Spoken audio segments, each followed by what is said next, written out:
I believe very strongly that we have a role to play in that part of the world. But I think the wrong role to be playing is assuming that our military involvement, continued involvement, is something that's adding a constructive element. The most important job of an American president is to keep us safe and secure, to keep us less vulnerable and less isolated around the world. And I believe very strongly that over the last 6 years, the last 4.5 years of this conflict, we are less secure, less safe, more vulnerable, and more isolated as a result of our continued military presence. I must say I was rather stunned a week or two ago at one of these so-called debates at Dartmouth College in Hanover, New Hampshire, when Tim Russert asked the following question of the candidates: would you make a commitment by the end of your first term that we would have our combat forces out of Iraq? I fully expected by the time they got to me, because they normally don't get to me very quickly based on how these processes run, the question would be adequately answered. I was sort of stunned that the so-called three-leading candidates for this nomination answered that they would not make that commitment. That's 6 to 7 years from now. I will tell you before this evening, as I said at Dartmouth, absolutely. I hope we don't have to wait to 2009, let alone 2013. I believe this tactic of our military presence is a massive mistake for this country, and it ought to end. I hope you agree with me on that issue.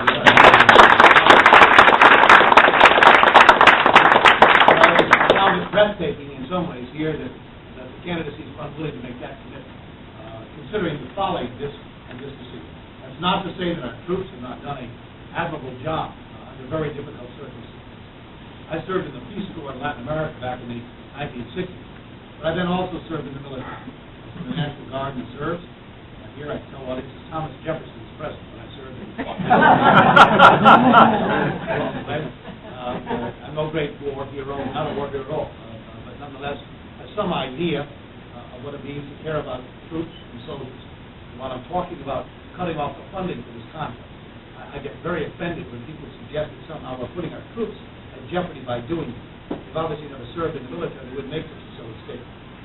Obviously, a redeployment of forces requires you invest to make sure that the redeployment occurs safely and securely to the people you're removing from an area. The suggestion somehow that by cutting off the funding for this policy places troops at risk is offensive to me that anyone even buy into that argument. And I find it particularly offensive that the administration would make that case. On 4 different occasions over the last 4 years, I offered the language to provide additional cost of body armor for the troops in that conflict. It was defeated all 4 times by the president's enablers in Congress. I watched them also underestimate the troops coming back from Iraq and Afghanistan who would need help with the Veterans Administration, as they've underfunded the programs to provide for these kids coming back who've been broken in so many different ways. So when they talk about the troops and caring about them, when I realized how inadequate the support existed for those in harm's way, let alone those coming back, I frankly get more than just annoyed. They tell me how much they care about the troops and why we need to maintain these policies. And on this point, let me make this case. The Constitution of the United States gives the Congress one unique power. We don't have the power to manage the day-to-day conflicts around the world, and nor should we. The idea that 535 members of Congress would be deciding what ought to happen day-to-day in combat situations would be foolishness on its face. And the Constitution rightly rests that power in the President of the United States, the Commander-in-Chief. The power the Constitution gives us is to cut off the funding for something we think is wrong. And so I find it offensive that Democrats were given the power, thanks to many of you in this room and elsewhere, a year ago, November, by for the first time in 14 years, make it possible to be the chairman of the committee.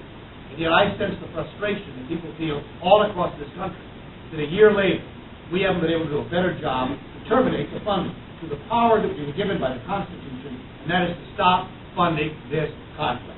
That ought to be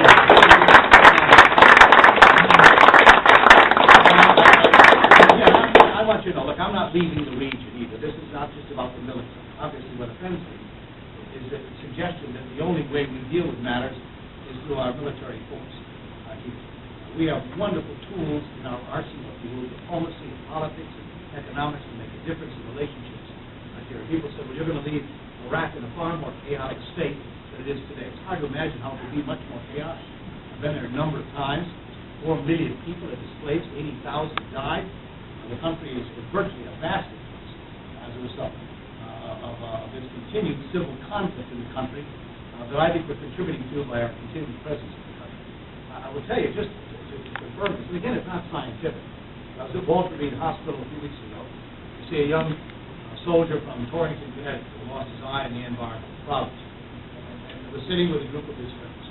And we're also in Walter Reed. And I asked him what it was like, what was going on. And I'll almost quote him. He said, "Senator, look," he said, "we're in an area, we'll clean it out, take a month and a half to do so. An hour and a half after we clean it up, it's right back where it was, an hour and a half." He said, "The civilian population, they know where the ammo dumps are, the IEDs are, they won't share the information. It's for whatever reason. That you need to know that it's okay for people to kill us." He said, "What are we doing for these things?" He honestly believes that our continued presence has created more of a problem. So I can't guarantee what's going to happen in Iraq once we leave, except that I know that continuing what we're doing is only going to make it more difficult for them to get on their feet, and more difficult for us to deal with other issues around the world we've got to grapple with, not to mention the domestic issues at home. Every other foreign policy issue we're dealing with is seen through the prism of Iraq, whether it's Darfur, whether it's Latin America, whether it's the Far East. Our inability to build the kind of relationships around the world is directly and adversely affected because of the rigidity on this idea that we have to stay in Iraq. And as some would suggest, maybe as late as 2013, which I find incredible, that a Democratic candidate for the presidency, anyone, would be advocating a policy and that would not commit to have our troops out before the end of their